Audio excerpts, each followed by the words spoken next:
অবশ্যই ভালো অনুভূতি, এত বছর পরে একটা এখন লক্ষ্য কি? আনুষ্ঠানিক ফলাফল ঘোষণা করবো। আমরা যাচ্ছি আনুষ্ঠানিক ফলাফল যাবো, আমরা যাচ্ছি আনুষ্ঠানিক ফলাফল ঘোষণা করবো, তারপরে আসলে আমাদের জাস্ট অনুভূতিটা যে জনগণ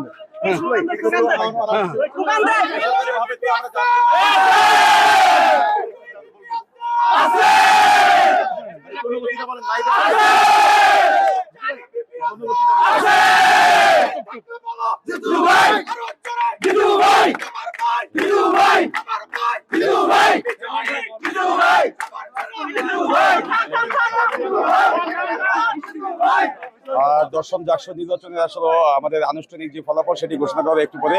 তো আমরা সকলেই এখন সিনেট ভবনের সামনে আছি। তো আমরা যে নির্বাচন কমিশন আছেন সেখানে আনুষ্ঠানিক ফলাফল ঘোষণা করার পরেই আসলে আমাদের পরবর্তী কার্যক্রম শুরু করবো।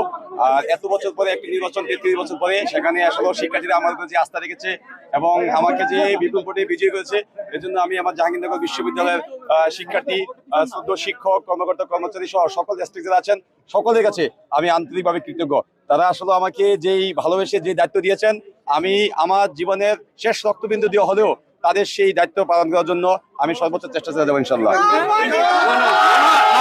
নানা ধরনের নাটকীয়তা হলো, এখন জয়লাভ করেছেন, এখন আপনার মূল কাজটা কি হবে? দেখেন, 33 বছর পরে একটা জটিলতা কাটিয়ে জাকসুর মতো গুরুত্বপূর্ণ নির্বাচন অনুষ্ঠিত হয়েছে, সেখানে নানা জটিলতা ছিল।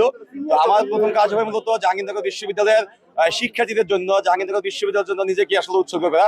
আমি চাই তারা আসলে আমার প্রতি যেভাবে আমার প্রতি আস্থা রেখেছেন, সেই আস্থার প্রতিদান দেওয়ার জন্য আমি আমার জীবনের সর্বোচ্চটুকু করতে রাজি আছি ইনশাল্লাহ। যারা বর্জন করলো তাদের জন্য কি বলবেন? না একটা তো বিরোধ তৈরি হয়ে গেল। যারা বর্জন করেছে আসলে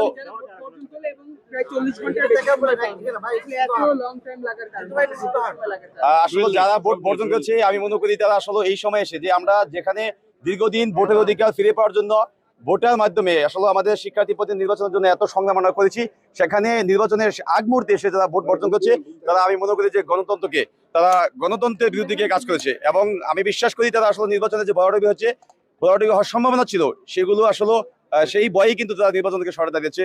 তো আমরা বিশ্বাস করি এখনো অনেকগুলো প্যানেল নির্বাচন ছিল, স্বতন্ত্র প্রার্থী ছিল। তো ওভারঅল সকল কিছু মিলে আমরা মনে করি যে নির্বাচন নিয়ে কোনো প্রশ্ন নেই। অবশ্যই সবাইকে নিয়ে কাজ করব।